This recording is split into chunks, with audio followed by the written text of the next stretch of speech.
अस्सलाम वालेकुम जी। मेरा नाम डॉक्टर शमाइला हनीफ है और मैं बतौर consultant obstetric gynaecology Fatima memorial hospital Lahore में काम कर रही हूँ। आज की जो वीडियो है वो low dose aspirin in pregnancy के बारे में है।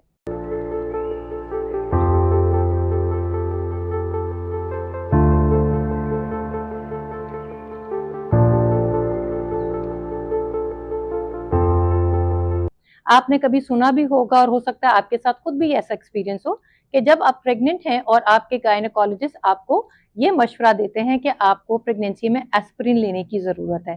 तो आज हम इस बारे में डिस्कस करेंगे कि वो कौन से सिनेरियोज या केसेस हैं जिसमें हम ये मशवरा देते हैं कि एस्पिरिन लेना ज़रूरी है, और हम ये बात करेंगे कि एस्पिरिन के फ़ायदा क्या है। अब एस्पिरिन जो है वो एक non steroidal anti inflammatory drug है, यानी कि इसके अंदर एंटी इन्फ्लेमेटरी प्रॉपर्टी भी है, पर इसके साथ साथ ये एंटी प्लेटलेट भी है। एंटी प्लेटलेट ड्रग का मतलब है कि ये ब्लड थिनर है। प्लेटलेट ब्लड के एक ऐसे सेल्स हैं जो कि प्लेटलेट प्लग बनाते हैं। जब भी कहीं वेसल्स में चोट लग जाए या रप्चर हो जाए तो खून को जमने के लिए वो प्लेटलेट इकट्ठे हो जाते हैं और प्लग बनाते हैं ताकि आगे ब्लीडिंग होने का चांस कम हो। तो एंटी प्लेटलेट का ये मतलब है कि खून में प्लेटलेट प्लग बनने के चांसेस कम हो जाते हैं।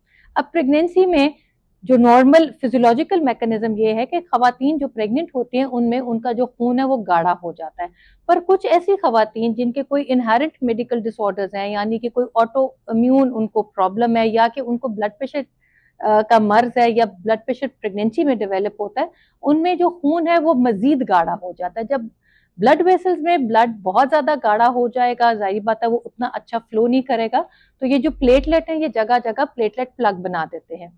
अगर आवल में ये प्लेटलेट प्लग बनने लग जाएं तो ऑब्वियसली माँ से जो बच्चे को खून जाता है उसमें रुकावट हो जाती है, इतना अच्छा फ्लो नहीं जाता। तो इस वजह से इस एस्पिरिन के जो एंटी प्लेटलेट फंक्शन है इसका फायदा उठाते हुए कुछ केसेस में हमें लो डोज एस्पिरिन देनी पड़ती है। अब हम बात करते हैं कि लो डोज एस्पिरिन किन केसेस में देते हैं। तो एविडेंस ने या रिसर्च ने हमें यह बताया है कि प्रेगनेंसी में खवातीन को अगर हम दो ग्रुप्स में डिवाइड करें तो एक हाई रिस्क ग्रुप है, जिसका मतलब है कि अगर उनमें ये इन एक भी करैक्टरिस्टिक या प्रॉब्लम है तो उनको ये एस्पिरिन शुरू करनी चाहिए, और दूसरा है जो कि मॉडरेट रिस्क वाले हैं, यानी कि उनमें अगर दो या दो से ज्यादा मॉडरेट रिस्क आइडेंटिफाई हुए तो उन केसेस में उनको एस्पिरिन शुरू करनी चाहिए। अब हाई रिस्क केसेस वो हैं जिनको प्रीवियस हमल में उनकी हिस्ट्री है कि उनको ब्लड प्रेशर बहुत ज्यादा हो गया था या उनको प्री इक्लेम्सिया था या उनको वैसे ही ब्लड प्रेशर का मर्ज है, यानी कि वो खवातीन जिनको क्रॉनिकली हाइपरटेंसिव पेशेंट्स हैं, या किसी खातून को किडनी का मर्ज है, किडनी डिजीज है, उनको भी हाई रिस्क गिना जाता है। या अगर किसी की मल्टीपल प्रेगनेंसी यानी कि ट्विन या ट्रिपलेट प्रेगनेंसीज है उनको भी हाई रिस्क कंसिडर करते हैं। या खातून को डायबिटीज है उसको भी हाई रिस्क कंसिडर किया जाता है। या पेशेंट को कोई ऑटो इम्यून डिजीज है, यानी कि या एसएलई है या एंटी फॉस्फोलिपिड सिंड्रोम उनका पॉजिटिव है, तो उनको भी हाई रिस्क कंसिडर किया जाता है। तो इन सब खवातीन जो इनमें से किसी एक में भी फॉल कर रही हैं उनको ये मशवरा दिया जाता है कि उनको लो डोज एस्पिरिन प्रेगनेंसी में लेनी चाहिए। अब हम बात करते हैं कि एविडेंस ने हमें मॉडरेट रिस्क कौन से आइडेंटिफाई कराए हैं, और अगर दो मॉडरेट रिस्क किसी एक खातून में है तो उनको भी एस्पिरिन शुरू करनी चाहिए प्रेगनेंसी के दौरान। अब मॉडरेट रिस्क का ये मतलब है कि अगर किसी खातून की फर्स्ट टाइम प्रेगनेंसी यानी कि उनकी फर्स्ट प्रेगनेंसी है, या उनकी प्रीवियस प्रेगनेंसी को 10 साल से ज्यादा टाइम हो गया है, उसको भी हम मॉडरेट रिस्क कंसिडर किया जाता है। या फैमिली हिस्ट्री में ब्लड प्रेशर है, या फैमिली हिस्ट्री में किसी को प्री इक्लेम्सिया हो गया है, या किसी की आईवीएफ या टेस्ट ट्यूब जिसको हम आम जबान में समझते हैं टेस्ट ट्यूब बेबी है, या किसी खातून की उम्र 40 साल से ज्यादा है, या उनका वजन ज्यादा है जिसको हम बॉडी मास इंडेक्स से असेस करते हैं, यानी 35 से ज्यादा उनका बॉडी मास इंडेक्स है, इनको हम मॉडरेट रिस्क कहते हैं।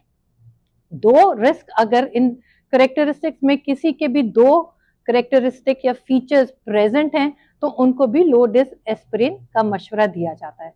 अब एक थर्ड कैटेगरी ऑफ पेशेंट्स वो हैं जिसमें एविडेंस या रिसर्च ने कोई बहुत प्रॉमिसिंग फायदे नहीं बताए, फिर भी डॉक्टर्स ऐसे पेशेंट्स को एस्पिरिन का मशवरा देते हैं, और वो ये है अगर किसी के बार बार मिसकैरेजेस हो रहे हैं या उनकी प्रीवियस प्रेगनेंसी में उनके बच्चे की ग्रोथ स्लो हो गई थी, बच्चे का वजन बहुत कम हो गया था, जिसको हम मेडिकली इंट्रायूट्राइन ग्रोथ रिस्ट्रिक्शन कहते हैं। अगर प्रीवियस उनकी प्रेगनेंसी में ये हिस्ट्री थी तो उनको भी अगली प्रेगनेंसी में एस्प्रिन, लो डोज एस्प्रिन का मशवरा दिया जाता है। और कभी कभी करंट प्रेगनेंसी में पता चल जाए कि इधर ग्रोथ अफेक्ट हो रही है तो उस वक्त भी हो सकता है आपके गायनेकोलॉजिस्ट आपको एस्प्रिन स्टार्ट करा दें।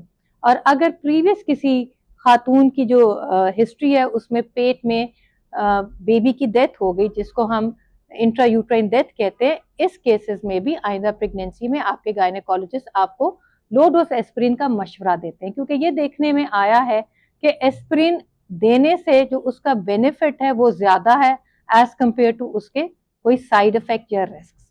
अब ये कि लो डोज एस्प्रिन किस मिकदार में हमें देनी चाहिए और कब से देनी चाहिए। एक तो जो अमाउंट अब रिकमेंड की जाती है वो 150 मिलीग्राम है, यानी कि 150 मिलीग्राम। इससे पहले कुछ अरसे पहले कि 150 मिलीग्राम रोजाना की डोज लेनी चाहिए, जो कि 12 हफ्ते से शुरू होनी चाहिए और 36 हफ्ते तक देनी चाहिए।